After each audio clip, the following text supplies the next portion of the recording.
Ladies and gentlemen, U.S. Senator Bernie Sanders, candidate for president.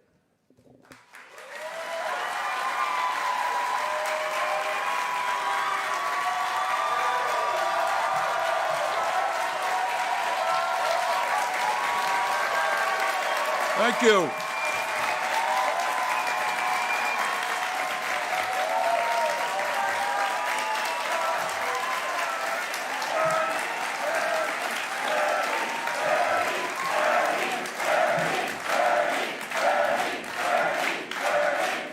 Thank you. Thank you all very much for being here. And let me begin by saying, my friends, we are in the midst of a defining and pivotal moment for our country and the planet. And with so many crises converging upon us simultaneously, it is easy for us to become overwhelmed or depressed, or even to throw up our hands in resignation. But my message to you today is that if there was ever a moment in the history of our country where despair was not an option, this is that time.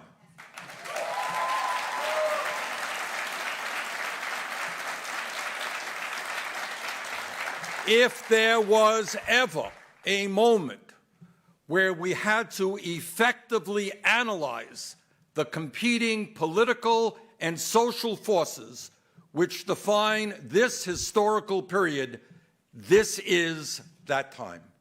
If there was ever a moment when we needed to stand up and fight against the forces of oligarchy and authoritarianism, this is that time.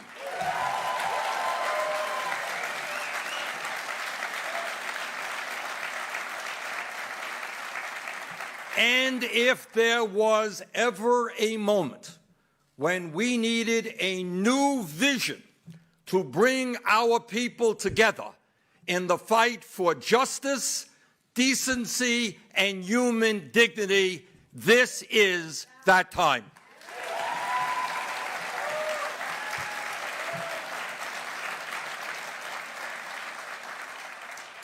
In the year 2019, the United States and the rest of the world face two very different political paths.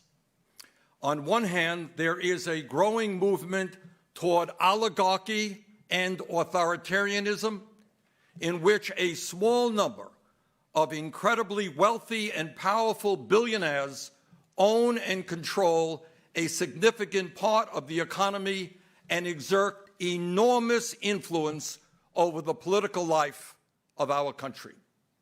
On the other hand, in opposition to oligarchy, there is a movement of working people and young people who, in ever-increasing numbers, are fighting for justice. They are the teachers taking to the streets to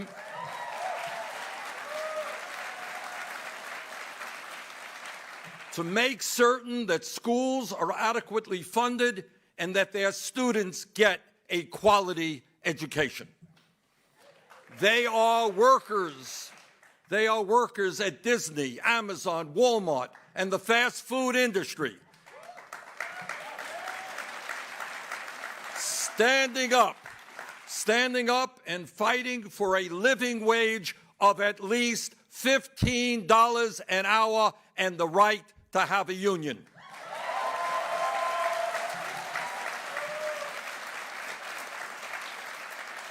They are the young people taking on the fossil fuel industry and demanding policies that transform our energy system and protect our planet from the ravages of climate change.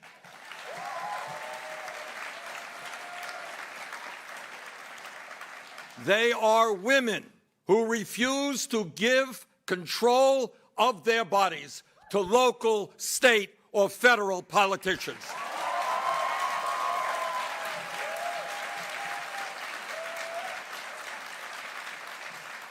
They are people of color and their allies demanding an end to systemic racism and massive racial inequities that exist throughout our society.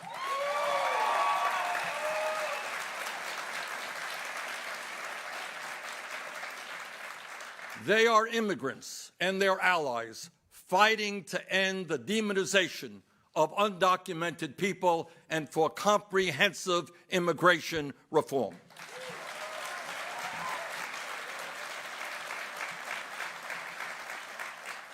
Now, when we talk about oligarchy, let us be clear about what we mean.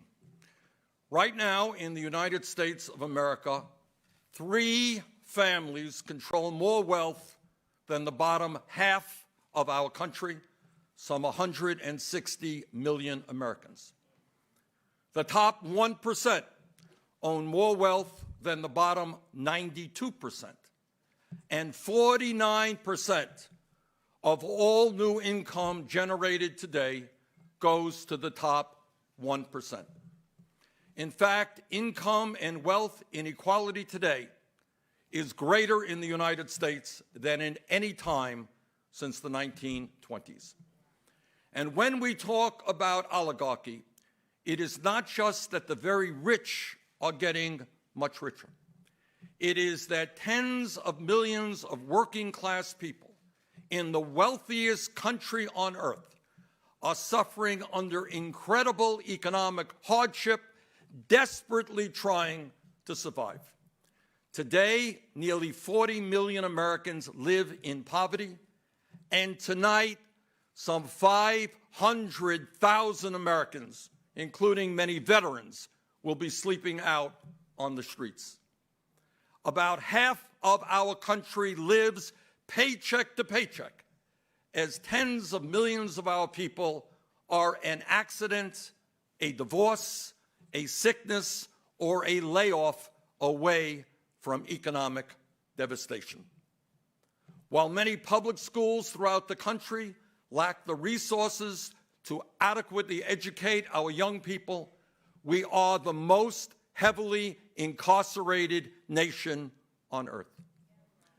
After decades of policies that have encouraged and subsidized unbridled corporate greed, we now have an economy that is fundamentally broken and grotesquely unfair. Even while macroeconomic numbers like GDP, the stock market, and the unemployment rate are strong, millions of middle-class and working-class people struggle to keep their heads above water, while at the same time the billionaire class consumes the lion's share of the wealth that we are collectively creating as a nation. In the midst of a so-called booming economy, real wages for the average worker have barely risen at all, and despite an explosion in technology and worker productivity, the average wage of the American worker in real dollars is no higher than it was 46 years ago, and millions of people in our country today are forced to work 2 or 3 jobs just to survive. And here is something quite incredible that tells you all that you need to know about the results of unfettered capitalism. All of us want to live long, happy, and productive lives. But in America today, the very rich live, on average, 15 years longer than the poorest Americans. In 2014, for example, in McDowell County, West Virginia, one of the poorest counties in the nation, life expectancy for men was 64 years. In Fairfax County, Virginia, a wealthy county, just 350 miles away, life expectancy for men was nearly 82 years, an 18-year differential. The life expectancy gap for women in the 2 counties was 12 years. In other words, the issue of unfettered capitalism is not just an academic debate. Poverty, economic distress, and despair are life-threatening issues for millions of working people in this country. While the rich get richer, they live longer lives. While poor and working families struggle economically and often lack adequate health care, their life expectancy is declining for the first time in modern American history. Taken together, the American dream of upward mobility is in peril. In fact, if we don't turn things around, our younger generation will, for the first time in living memory, have a lower standard of living than their parents. And that is not acceptable. Globally, the situation is even more shocking, with most of the world's wealth concentrated among a very few, while billions of people have almost nothing.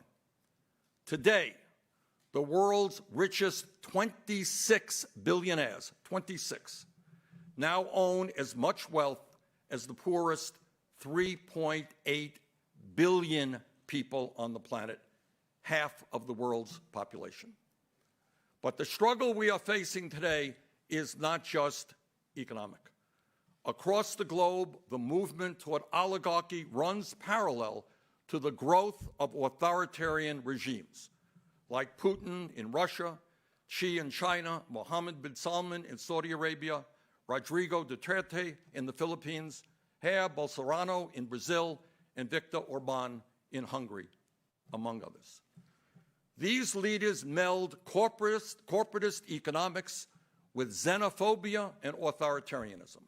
They redirect popular anger about inequality and declining economic conditions into violent rage against minorities, whether they are immigrants, racial minorities, religious minorities, or the LGBT community.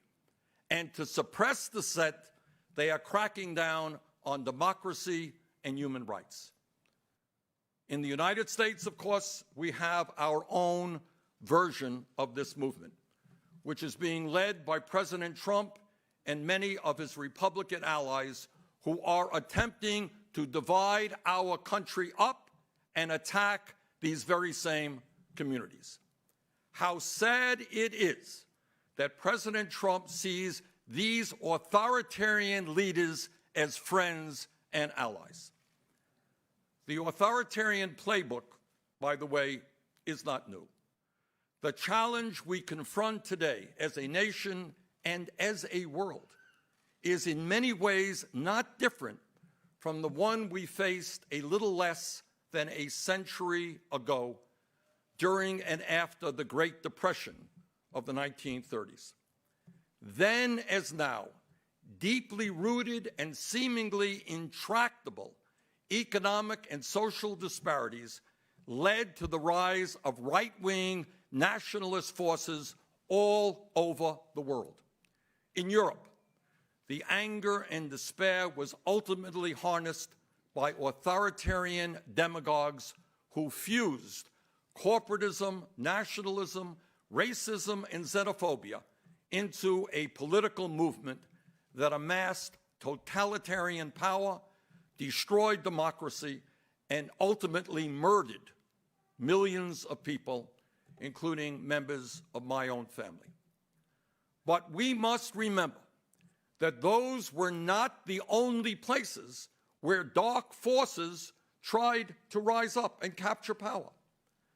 Today, we are all rightly repulsed by the sight of neo-Nazis and Klansmen openly marching in Charlottesville, Virginia, and we are horrified by houses of worship being shot up by right-wing terrorists. But on February 20th, 1939, over 20,000 Nazis held a mass rally, not in Berlin, not in Rome, but in Madison Square Garden, in front of a 30-foot banner of George Washington bordered with swastikas in New York City. New York City. But back then, those American extremists could not replicate the success of their authoritarian brethren across the ocean.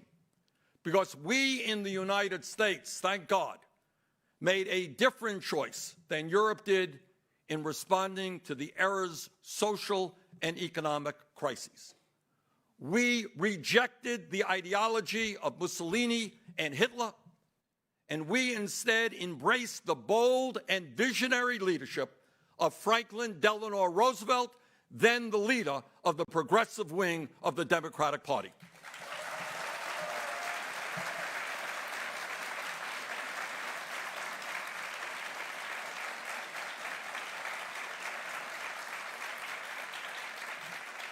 Together with organized labor, leaders in the African American community, and progressives inside and outside the Democratic Party, Roosevelt led a transformation of the American government and the American economy. Like today, the quest for transformative change was opposed by big business, by Wall Street, by the political establishment, by the Republican Party, and by the conservative wing of FDR's own Democratic Party. And he faced the same scare tactics then that we experience today: red baiting, xenophobia, racism, and anti-Semitism. In a famous 1936 campaign speech, Roosevelt stated, and I quote, "We had to struggle with the old enemies of peace: business and financial monopoly, speculation, reckless banking, class antagonism, sectionalism, war profiteering." They had begun to consider the government of the United States as a mere appendage to their own affairs.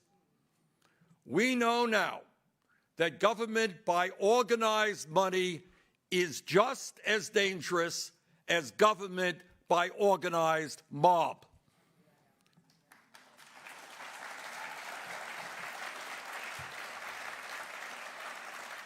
And Roosevelt concluded, and I quote, "Never before in all our history have these forces been so united against one candidate as they stand today. They are unanimous in their hate for me, and I welcome their hatred."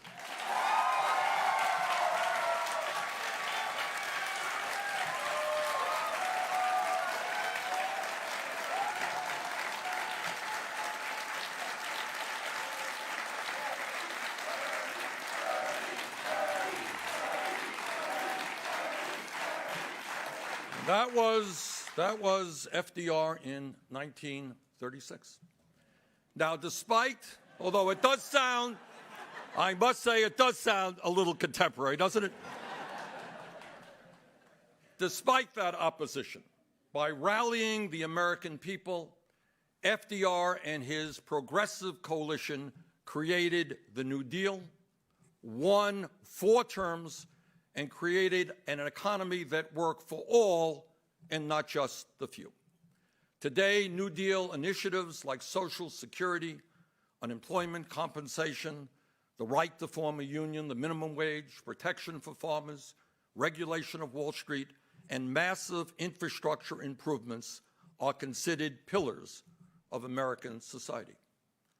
But while he stood up for the working families of our country, we can never forget that President Roosevelt was reviled by the oligarchs of his time, who berated these extremely popular programs as socialism. Similarly, in the 1960s, when President Lyndon Johnson brought about Medicare, Medicaid, and other extremely popular and important programs, he was also viciously attacked by the ruling class of this country. And here is the point. It is no exaggeration to state that not only did FDR's agenda improved the lives of millions of Americans. But the New Deal was enormously popular politically and helped defeat far-right extremism.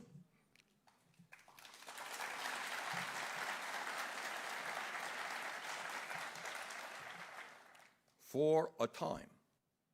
Today, America and the world are once again moving toward authoritarianism, and the same right-wing forces of oligarchy, corporatism, nationalism, racism, and xenophobia are on the march, pushing us to make the apocalyptically wrong choice that Europe made in the last century.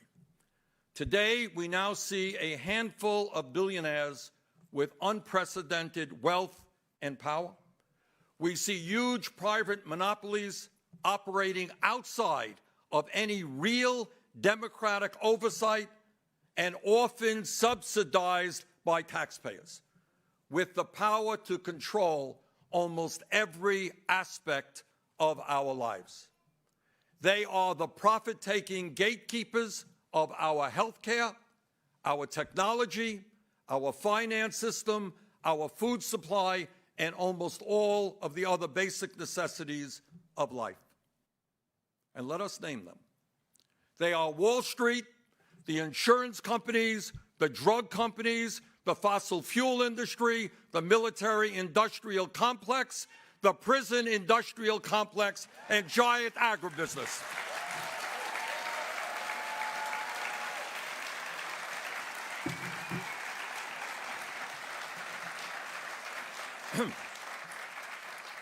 They are the entities with unlimited wealth who surround our nation's capital with thousands of well-paid lobbyists who, to a very significant degree, write the laws that we live under.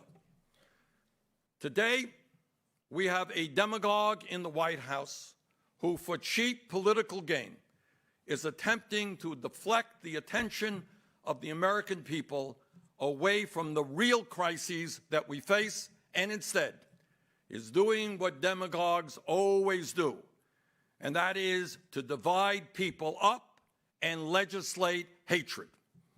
This is a president who supports brutal family separations, border walls, Muslim bans, anti-LGBT policies, deportations, and voter suppression. It is my very strong belief that the United States must reject that path of hatred and divisiveness and instead find the moral conviction to choose a different path, a higher path, a path of compassion, justice, and love.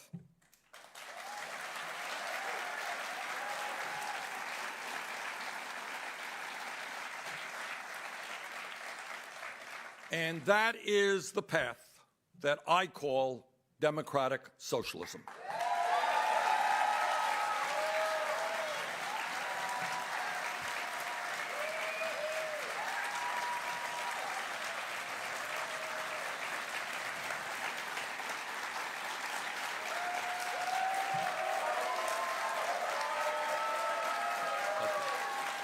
Thank you.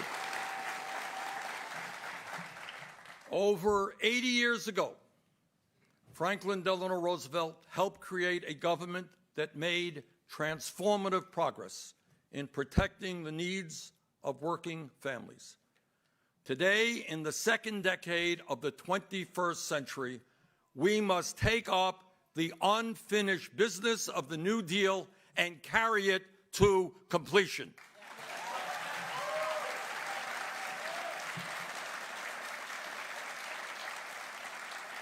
This is the unfinished business of the Democratic Party and the vision we together must accomplish.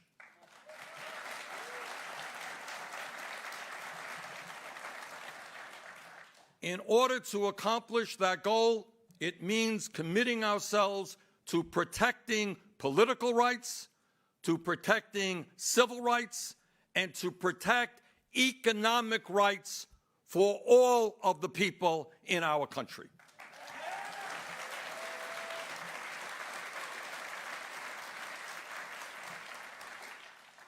As FDR stated in his 1944 State of the Union address, and I quote, "We have come to a clear realization of the fact that true individual freedom cannot exist without economic security and independence," end quote.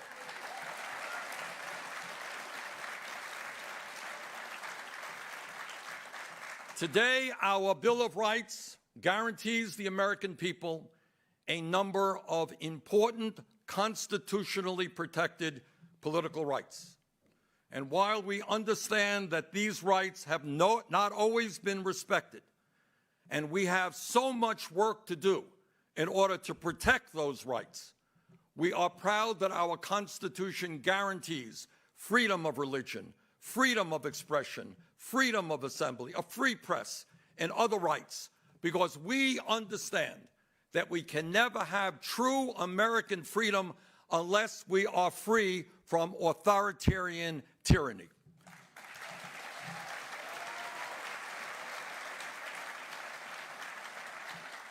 But now we must take the next step forward and guarantee every man, woman, and child in our country basic economic rights, the right to quality health care,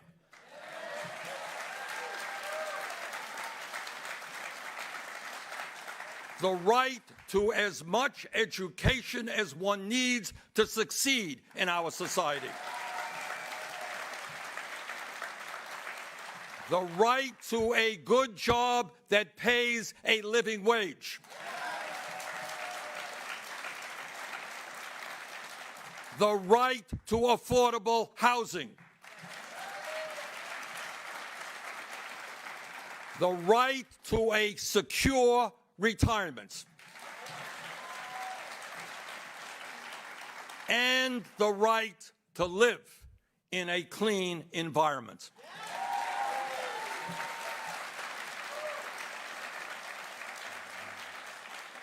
We must recognize that in the 21st century, in the wealthiest country in the history of the world, economic rights are human rights.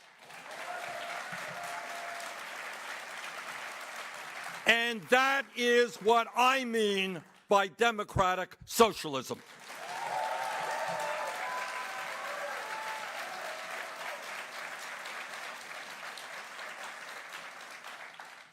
As one of the great leaders in American history, Dr. Martin Luther King Jr. said, and I quote, "Call it democracy or call it democratic socialism, but there must be a better distribution of wealth within this country for all of God's children," end quote.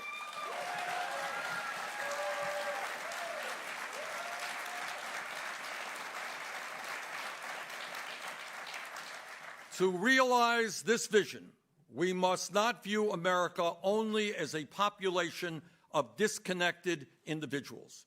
We must also view ourselves as part of, and I quote, "an inescapable network of mutuality tied in a single garment of destiny," end quote, as Dr. King put it. In other words, we are in this together.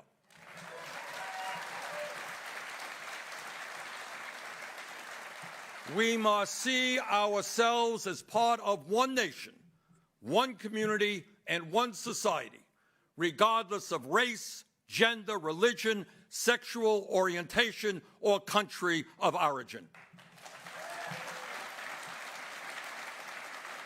This quintessentially American idea is literally emblazoned on our coins. E pluribus unum, from the many, one. And I should tell you, it is enshrined in the motto of our campaign for the presidency, not me, us.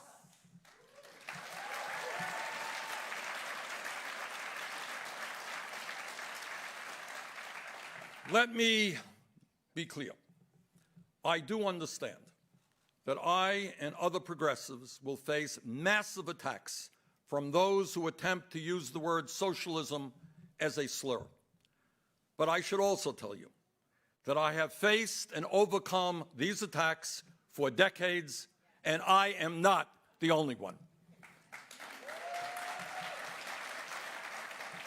Let us remember that in 1932, Republican President Herbert Hoover claimed that Franklin Roosevelt's New Deal was, quote, a disguise for the totalitarian state, end quote.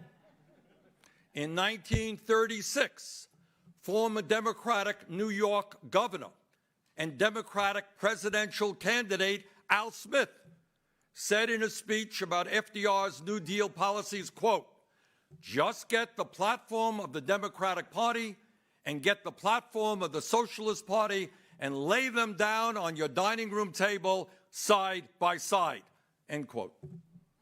When President Harry Truman proposed a national health care program, the American Medical Association hired Ronald Reagan as their pitchman. The AMA called the legislation that stemmed from Truman's proposal, quote, socialized medicine, claiming that White House staff were, quote, followers of the Moscow party line, end quote. In 1960, Ronald Reagan, in a letter to Richard Nixon, wrote the following about John F. Kennedy, quote, under the tousled boyish haircut is still old Karl Marx, end quote. In the 1990s, then Congressman Newt Gingrich claimed President Bill Clinton's health care plan was, quote, centralized bureaucratic socialism. The Conservative Heritage Foundation has claimed that the Children's Health Insurance Program, the CHIP program, was, quote, a step toward socialism. Former Speaker of the House, John Boehner, claimed the stimulus package, the omnibus spending bill, and the budget proposed by President Obama were all one big down payment on a new American socialist experiment. In this regard, President Harry Truman was right. And listen to what he said. Truman said, and I quote, socialism is the epithet they have hurled at every advance the people have made in the last 20 years.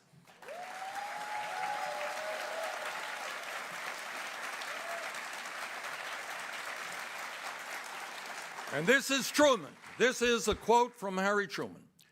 Socialism is what they called Social Security. Socialism is what they called farm price supports. Socialism is what they called bank deposit insurance. Socialism is what they called the growth of free and independent labor organizations. Socialism is their name for almost anything that helps all of the people, end quote, Harry Truman.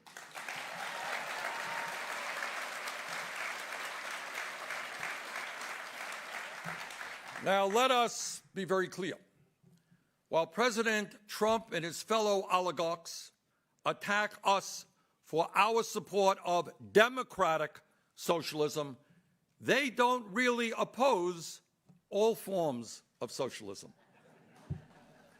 They may hate democratic socialism because it benefits working people, but they absolutely love corporate socialism that enriches Trump and other billionaires.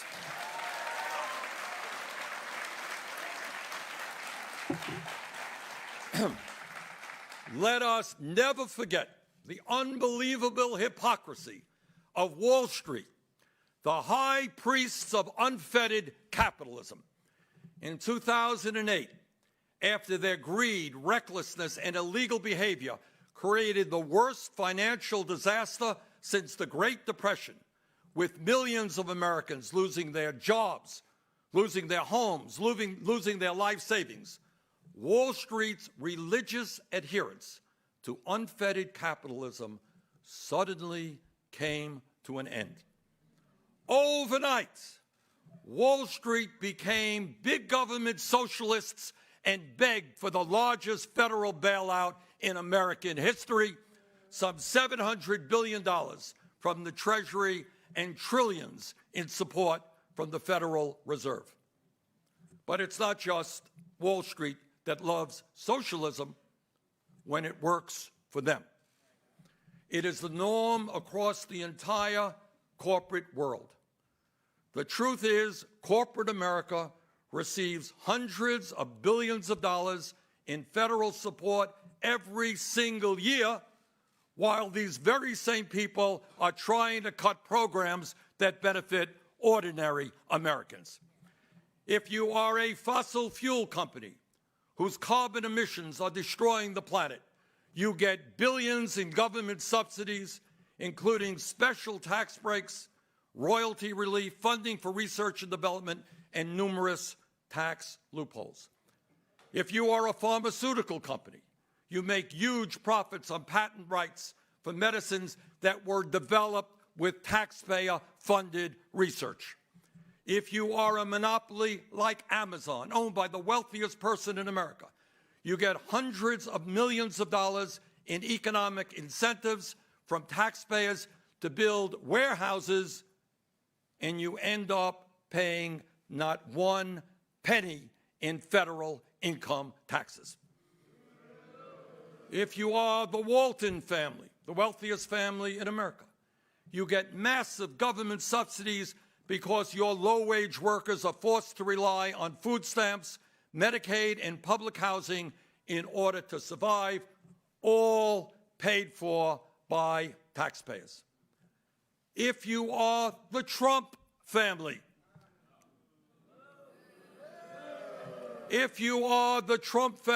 you got $885 million worth of tax breaks and subsidies for your family's housing empire that was built on racial discrimination. When Trump screams socialism, all of his hypocrisy will not be lost on the American people. Americans will know that he is attacking all that we take for granted, from Social Security to Medicare to veterans' health care to roads and bridges to public schools to national parks to clean water and clean air. When Trump attacks socialism, I am reminded again of what Dr. Martin Luther King Jr. said, and I quote, "This country has socialism for the rich, rugged individualism for the poor," end quote.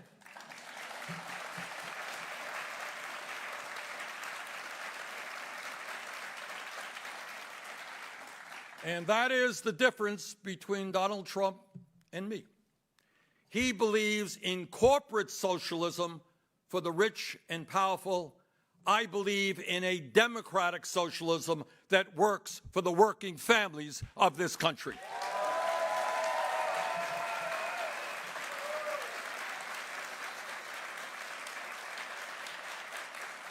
What I believe is that the American people deserve freedom, true freedom. Freedom is an often used word, but it is time that we took a hard look at what that word actually means. Ask yourself, what does it really mean to be free? Are you truly free if you are unable to go to a doctor when you are sick, or face financial bankruptcy when you leave the hospital? Are you truly free if you cannot afford the prescription drugs you need in order to stay alive? Are you truly free when you spend half of your limited income on housing and are forced to borrow money from a payday lender at 200% interest rates? Are you truly free if you are 70 years old and forced to work because you lack a pension or enough money to retire? Are you truly free if you are unable to go to a college or a trade school because your family lacks the income? Are you truly free if you are forced to work 60 or 80 hours a week because you cannot find a job that pays you a living wage? Are you truly free if you are a mother with a newborn baby, but you are forced to go back to work immediately after the birth of that child because you lack paid family leave? Are you truly free if you are a small business owner or a family farmer who is driven out of business by the monopolistic practices of big business? Are you truly free if you are a veteran who has put his or her life on the line to defend this country and tonight will be sleeping out on the streets? To me, the answer to those questions in the wealthiest nation on earth is no. Under those conditions, you are not truly free. While the Bill of Rights protects us from the tyranny of an oppressive government, many in the establishment would like the American people to submit to the tyranny of oligarchs, multinational corporations, Wall Street banks, and billionaires. It is time, and in fact, time long overdue, for the American people to stand up and fight for their right to freedom, human dignity, and security.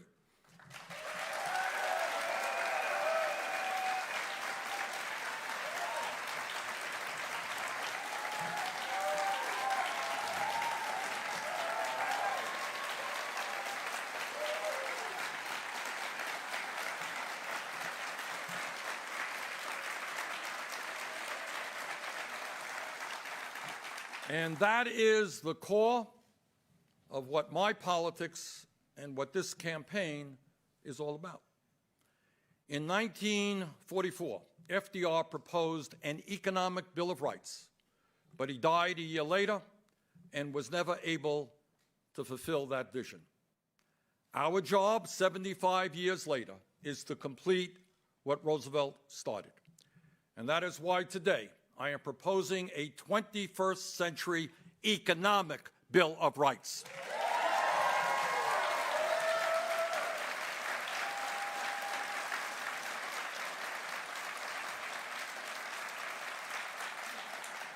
A Bill of Rights that establishes once and for all that every American, regardless of his or her income, is entitled to the right to a decent job that pays a living wage, the right to quality health care, the right to a complete education, the right to affordable housing, the right to a clean environment, and the right to a secure retirement. Over the course of this election, my campaign has been releasing and will continue to release detailed proposals addressing each of these yet-to-be-realized economic rights. We will also address the attacks that are being launched every day against the civil rights and civil liberties of our people. And let me be absolutely clear. Democratic socialism means, to me, requiring and achieving political and economic freedom in every community in this country.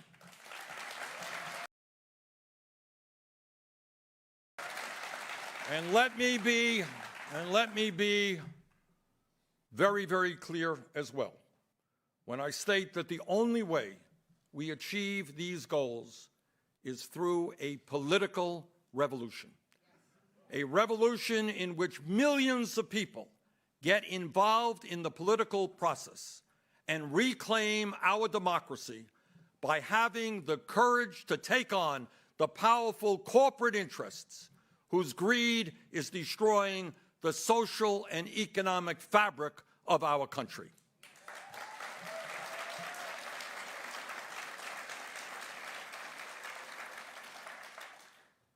At the end of the day, the 1% may have enormous wealth and enormous power, but they are just 1%. When the 99% stand together, we can transform society.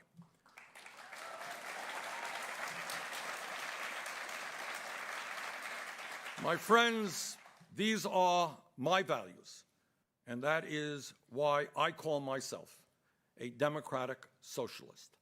At its core is a deep and abiding faith in the American people to peacefully and democratically enact the transformative change that will create shared prosperity, social equality, and true freedom for all. Thank you very much.